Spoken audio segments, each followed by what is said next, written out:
Bien, queridos hermanos, sean bienvenidos una vez más a una nueva campaña de formación, de crecimiento. Soy el Padre José Elio Cantú y quiero compartir una serie de enseñanzas, de conferencias sobre el Nuevo Testamento. Y ya había hecho hace algunos meses otra serie de enseñanzas sobre el Antiguo Testamento, si han de acordar. Pero ahora quiero compartir algo un poquito diferente sobre el Nuevo Testamento y claro, enfocándome en el libro de los Hechos de los Apóstoles. Que sabemos ya Antiguo Testamento, Antigua Alianza y Nuevo Testamento, donde están los Evangelios, la vida de nuestro Señor Jesucristo. Y después de los Evangelios está el libro de los Hechos de los Apóstoles. Entonces quiero compartir una serie de enseñanzas, conferencias sobre este libro, enfocándome más en la figura de San Pedro y también, claro, las primeras comunidades, la efusión del Espíritu Santo y bueno, ahí vamos a ir desglosando, detallando el libro de los Hechos de los Apóstoles, sobre todo los primeros capítulos. Que esto nos va a ayudar un poquito a acrecentar nuestra fe, a conocer nuestra fe, amar a la iglesia, especialmente la jerarquía de la iglesia, el Papa, los obispos, los sacerdotes, sabemos. Y bueno, eso nos va a ayudar a construir, alimentar bien nuestra fe en la iglesia, en la figura de Pedro, especialmente el Papa y los obispos. Y en esta primera semana, en esta primera enseñanza sobre el Nuevo Testamento, vamos a dedicar el tema Pentecostés revela la estructura apostólica de la iglesia. Entonces, el acontecimiento de Pentecostés, en el capítulo 2 del libro de los Hechos de los Apóstoles, ahí se narra ese acontecimiento. Ya hemos hablado tantas veces, no quiero entrar en detalle, pero ya sabemos con la efusión del Espíritu Santo, los 12 apóstoles, pues ahí sabemos fue donde comienza la misión de ir y predicar el Evangelio, la buena nueva, ¿no?, hasta los últimos rincones de la tierra. Leemos en los Hechos de los Apóstoles que después de la venida del Espíritu Santo, los apóstoles comenzaron a hablar en diversas lenguas. Todos estaban estupefactos y perplejos y se decían unos a otros, ¿qué significa esto? Entonces, luego, ya al caer el Espíritu Santo sobre los apóstoles, ahí la gente miraba ahí, los mirones, la gente que cruzaba, la gente que pasaba y se preguntaban, ¿qué pasa aquí? Esta gente están ahí, así, ¿verdad?, diciendo cosas y alabando a Dios y contando las maravillas. Y bueno, entonces vemos con ese acontecimiento, la gente se pone a pensar, ¿qué pasa aquí? Es lo que a veces pasa también cuando una familia, un hermano, una hermana busca más de Dios, va a la iglesia, reza, se casa por la iglesia, empieza a participar de los retiros. Bueno, ¿qué pasa aquí? Mira, el compadre antes andaba acá y ahora anda en la iglesia, y mira, la comadre acá andaba acá y ahora, mira, ya estaba ahora más tranquila, más quieta. Entonces, bueno, ese acontecimiento, la conversión, el tocar los corazones por la gracia de Dios, eso se hacen preguntas, como ellos. ¿Qué significa esto? Los hechos permiten a los lectores descubrir el significado de aquel hecho extraordinario, porque ya han descrito lo que sucedió en el cenáculo, cuando los apóstoles y discípulos de Cristo, hombres y mujeres, reunidos en compañía de María, su madre, quedaron llenos del Espíritu Santo. Hechos 2, capítulo 2, versículo 4. Llenos del Espíritu Santo. Es el acontecimiento de Pentecostés, quedar llenos del Espíritu Santo para ser testigos, para ser luz del mundo, para ser sal de la tierra. En aquella situación resultaba indispensable una palabra de explicación. Esta fue la ocasión propicia para el primer discurso de Pedro, que inspirado por el Espíritu Santo, hablando también en nombre y en comunión con los otros, puso en práctica por primera vez su función de heraldo del Evangelio, de predicador de la verdad divina, de testigo de la palabra, y dio comienzo, se puede decir, a la misión de los papas y de los obispos que a lo largo de los siglos le sucederían a él y a los otros apóstoles. Entonces vemos ahí, hay que una explicación, un porqué, dar una razón de esta esperanza. Entonces por eso en ese acontecimiento, pues San Pedro alza la voz, San Pedro dice, aquí estamos, San Pedro aquí va a predicar, va a evangelizar, va a dar testimonio de Jesús de Nazaret. Entonces Pedro, presentándose con los 11, levantó la voz y les dijo, ahí está, Hechos 2, versículo 14. Se presentó Pedro junto con la comunidad de los apóstoles, levanta la voz y empieza a hablar y empieza a predicar y empieza a evangelizar. Antes tenía un poquitín de miedo, sabemos, del acontecimiento de la pasión, las negaciones, etc. Pero como el Señor también, a través de la Pascua y de los acontecimientos de la resurrección, los hechos de la resurrección, fue sanando, fue tocando el corazón de Pedro. Hasta que ya prepararse bien, en Pentecostés sale a predicar, alza la voz y habla, sabemos, con autoridad como Jesús. En esta intervención de Pedro aparece cuál era desde el inicio la estructura apostólica de la iglesia. Los 11 comparten con Pedro la misma misión, la vocación de dar con autoridad el mismo testimonio.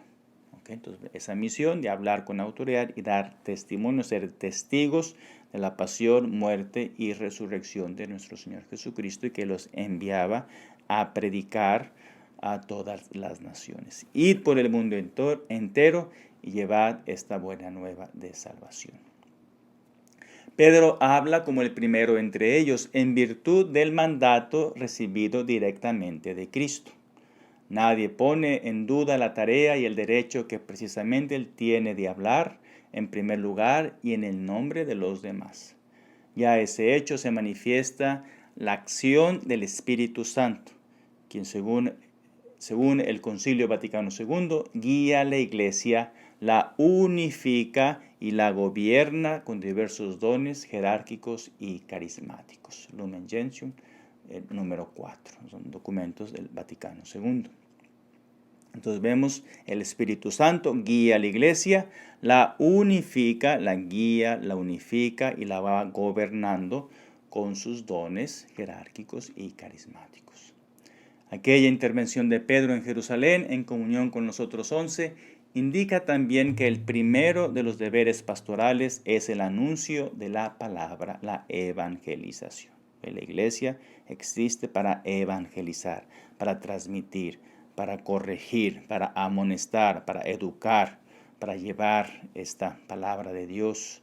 Sabemos, en la Iglesia esa es la misión, evangelizar a todos, sin distinción de personas, unos sí y otros no, por parejo. El que tenga oídos, que oiga, hay que evangelizar. Y nosotros, claro, como iglesia también hay que ser receptivos a esta enseñanza, a esta evangelización, esta buena nueva que nos trae Jesús de Nazaret. Es lo que enseña también el Concilio Vaticano II. Los obispos son los pregoneros de la fe que ganan nuevos discípulos para Cristo.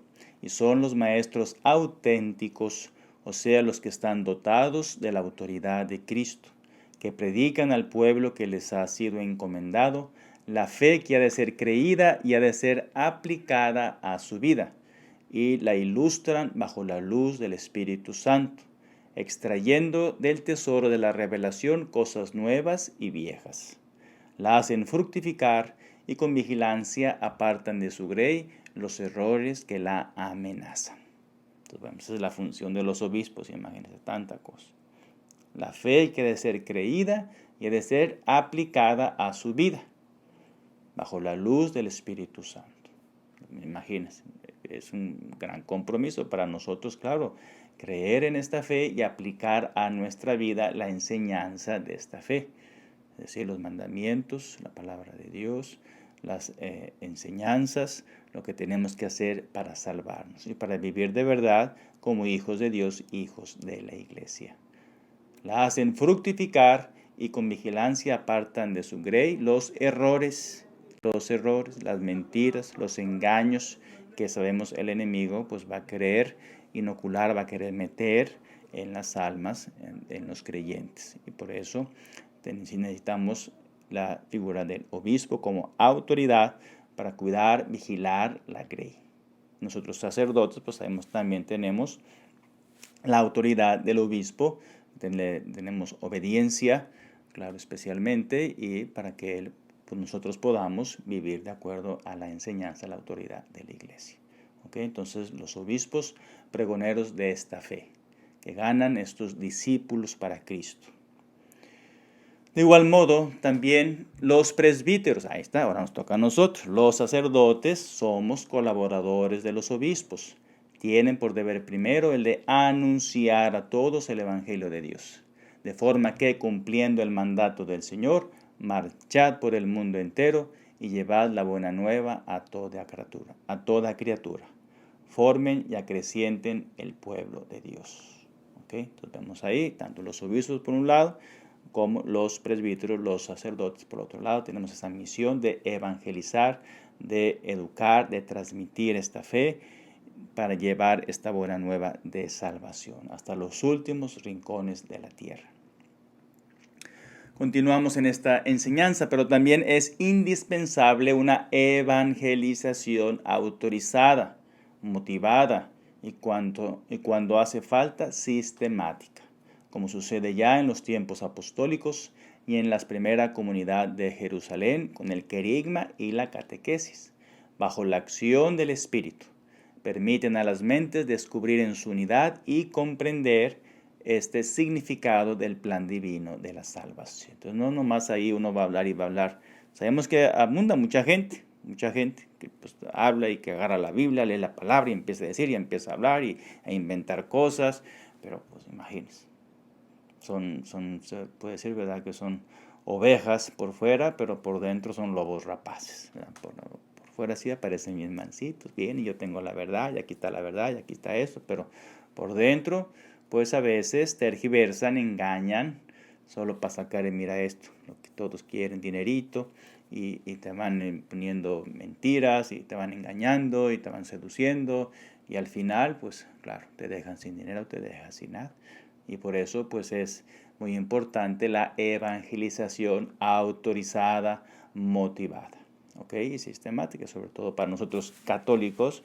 Si somos católicos de verdad, pues tenemos que alimentarnos, claro, enseñar bien, aprender bien esta palabra de Dios, de la iglesia, del papa, los obispos, los presbíteros, porque abunda mucha gente rara, mucha gente que quiere engañar, que quiere, pues eso, tal vez seducir a las mujeres, a los jóvenes, y al final, pues uno, al ser ignorante, pues cae enredado en esas redes. Por eso es muy importante para toda la comunidad, pues bueno, ir con sus sacerdotes, ir a su comunidad, buscar una parroquia, buscar una iglesia católica, y ahí es donde yo debo de aprender y recibir la doctrina y la palabra y el sermón y la enseñanza.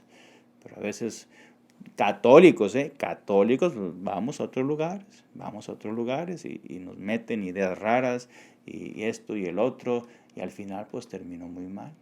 Por eso Jesucristo nuestro Señor dejó en Pedro, dejó en los apóstoles la jerarquía, la apostolicidad de la iglesia. Entonces, bueno, que tenga oídos que oiga, y es lo que tenemos que hacer nosotros, pues esa enseñanza. Vendrá después el ejemplo, el testimonio de los padres y de los consagrados y todo, bueno, eso es aparte. Pero lo importante es que yo debo de recibir esta enseñanza, esta buena nueva, claro, de donde debe de ser, para poder comprender este plan divino de la salvación. Es precisamente esto lo que sucedió el día de Pentecostés. Hacía falta que a las personas de diversas naciones reunidas fuera del cenáculo se les manifestase y explicase el acontecimiento que acababa de verificarse. Hacía falta instruirlas acerca del plan salvífico de Dios, expresado en lo que había sucedido. Instruirlas, ir por el mundo entero, bautizándolas en el nombre del Padre, y del Hijo y del Espíritu Santo. Enséñenles a guardar todo lo que yo les he mandado, el envío de la misión. En el Evangelio de Mateo, al final está ese pasaje. donde Jesús envía a los apóstoles a transmitir esta buena nueva. Este plan salvífico de Dios para todos, para todos. El discurso de Pedro es importante también desde este punto de vista. Detengámonos un momento en esta figura de San Pedro. Pedro ya en el periodo prepascual había hecho 2 veces la profesión de fe en Cristo antes de la resurrección. Una vez tras el anuncio eucarístico cerca de Cafarnaúm, a Jesús, que viendo alejarse a muchos de sus discípulos, había preguntado a los apóstoles: ¿también ustedes quieren dejarme? Pedro había respondido con aquellas palabras de fe inspiradas desde lo alto: Señor, ¿dónde y a quién vamos a ir? Tú tienes palabras de vida eterna, y nosotros creemos y sabemos que tú eres el Santo de Dios. Entonces vemos en esta profesión de fe, Juan capítulo 6, del 68 al 69, pues ahí Pedro ratifica, confirma una vez más el amor, la entrega, la fidelidad a su Maestro. Señor, ¿a quién vamos a ir? Tú tienes palabras de vida eterna. Sabemos que tú eres el Santo de Dios. Qué hermosas palabras, para que también nosotros profesemos de verdad esta fe, esta adhesión, esta fidelidad, este amor a Jesucristo. En otra ocasión, la profesión de fe de Pedro sucedió en las cercanías de Cesarea de Filipo, cuando Jesús preguntó a los apóstoles: ¿y vosotros quién decís que soy yo? Según Mateo, Simón Pedro contestó: tú eres el Cristo, el Hijo de Dios vivo. De nuevo, otra confesión: tú eres el Cristo, el Hijo de Dios vivo. Entonces ahí de nuevo está Pedro pues confesando su amor, su fidelidad al Señor. Ahora bien, el día de Pentecostés, Pedro, ya librado de la crisis del miedo en los días de la pasión, que lo había llevado a la negación, sabemos que también lo negó 3 veces, profesa aquella misma fe en Cristo, reforzada por el acontecimiento pascual, y proclama abiertamente ante toda aquella gente que Cristo había resucitado. Hechos 2, versículo 24. Entonces ahí Pedro profesa abiertamente y les transmite y les dice sus verdades a la gente. Entonces ahí está de nuevo Pedro pues diciendo la verdad de Jesús de Nazaret, la verdad de Jesús resucitado. Además, tomando la palabra de ese modo, Pedro manifiesta su conciencia y la de los otros 11 de que el responsable principal del testimonio y de la enseñanza de la fe en Cristo es Él, aunque los 11 comparten como él esa tarea y esa responsabilidad. Siempre el nombre de Pedro, cuando se enumera la lista de los apóstoles en el Nuevo Testamento, Pedro está siempre a la cabeza en primer lugar. Pedro es consciente de lo que hace cuando con aquel primer discurso ejercita su misión de maestro que le deriva de su oficio apostólico. Entonces, bueno, pues ahí está Pedro, una vez más, siempre diciendo, siempre hablando, siempre el líder, siempre a la cabeza, siempre poniendo en práctica, siempre empujando hacia adelante. Bueno, pues ahí está, ahí lo tenemos, esta imagen tremenda de Simón Pedro. Y también por eso sabemos, el Papa Francisco, con todos los obispos, está guiando el magisterio, guiando a la Iglesia en estos caminos, en este mundo. El Papa, los obispos, los sacerdotes, los diáconos, somos los enviados para llevar este mensaje, esta salvación. Por otra parte, el discurso de Pedro es, en cierta manera, una prolongación de la enseñanza del Jesús mismo. Como Cristo exhortaba la fe de quienes le escuchaban, así también Pedro, aun cuando Jesús ejercía su ministerio en el periodo prepascual, es decir, antes de la resurrección, se puede decir en la perspectiva de su resurrección. ¿Okay? Cuando estaba Jesús vivo, pues era Jesús, el mero mero. Ya Jesús después fue crucificado y resucitado y ascendió al cielo, pues se queda Pedro, ya Jesús está ahí arriba, pero queda Pedro con los apóstoles, la iglesia. Y ahí es ahí donde salen ellos a evangelizar y a bautizar y a predicar y a sanar a los enfermos y a hacer milagros. En ese libro de los Hechos de los Apóstoles. Los inicios, el comienzo de la iglesia, las primeras comunidades. De ahí viene la iglesia. Pedro, en cambio, habla y actúa a la luz de la Pascua ya sucedida. que ha confirmado la verdad de la misión y del Evangelio de Cristo. Él habla y actúa bajo el influjo del Espíritu Santo, el Espíritu de la verdad, recordando las obras y las palabras de Cristo, que arrojan luz sobre el acontecimiento mismo de Pentecostés.